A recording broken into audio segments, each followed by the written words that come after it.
appuyer l'instauration d'une majorité, donc d'une unanimité en vue de la prise de sanctions.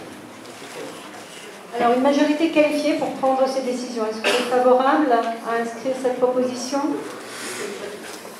Mais sous réserve, effectivement, de changer les traités. Ah oui, on nous questionne sur notre vision de l'Europe. C'est le moment ou jamais de dire que l'Europe nous voulons. Hein.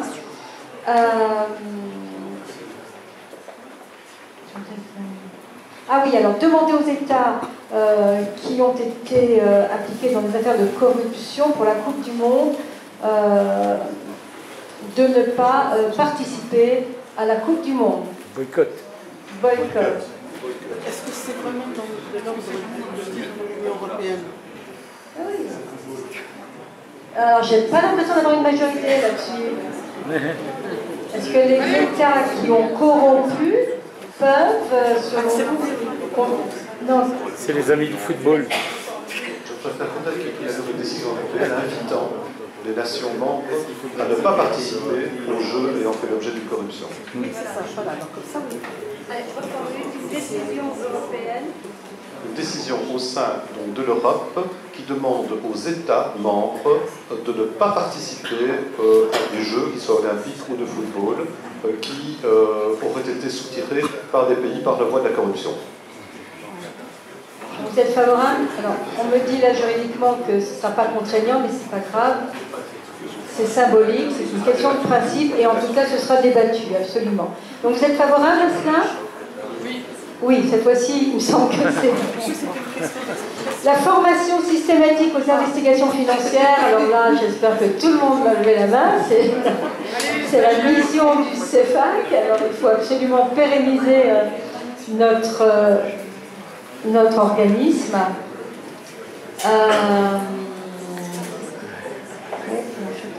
Le fichier bancaire européen. Un fichier des comptes bancaires européens. C'est absolument indispensable parce que si on ne dispose pas de l'information financière, on ne peut pas faire d'investigation financière. Est-ce que c'est, pardon, est-ce que c'est le fichier des banques ou le fichier des gens qui ont des comptes? Des comptes bancaires. De tous les comptes bancaires, de tous les individus? Exactement, oui, oui. Comme ça existe en France. Il y a quand même un problème concernant la vie privée, là. Mais non. Non. Il va y avoir l'enquête s'il n'y a pas de...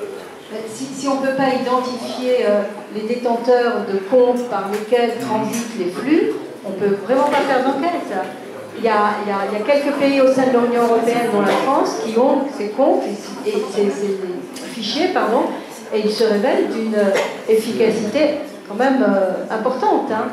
Et en tout cas, on gagne du temps et les juges ne sont pas obligés de questionner banque après banque pour obtenir les informations. Je crois qu'on a fait, j'ai rien oublié d'autre.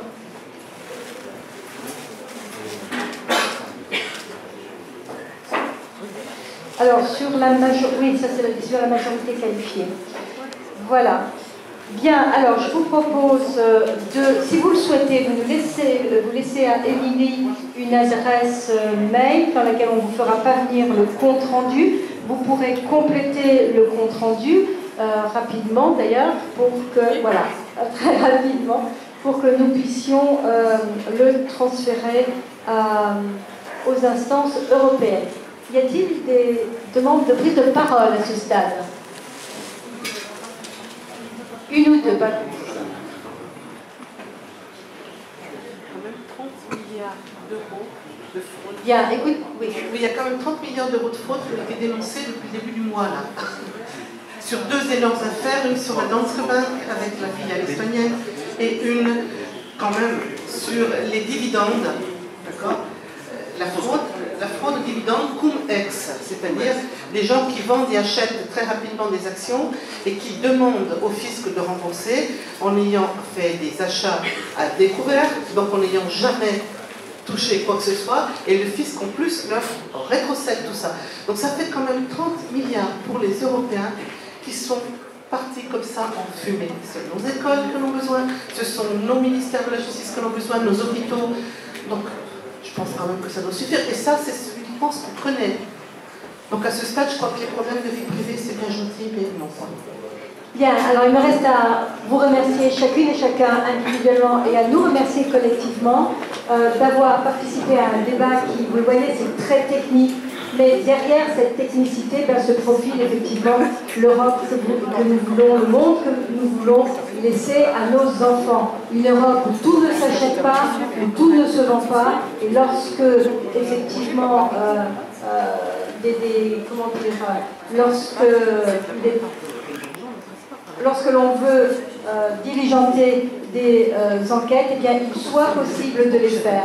Parce qu'il ne suffit pas d'interdire des trafics. Si les outils permettent de blanchir l'argent de ces trafics, eh bien, c'est comme si les myriades de conventions qui régissent l'Union européenne n'existaient pas, n'étaient que du papier.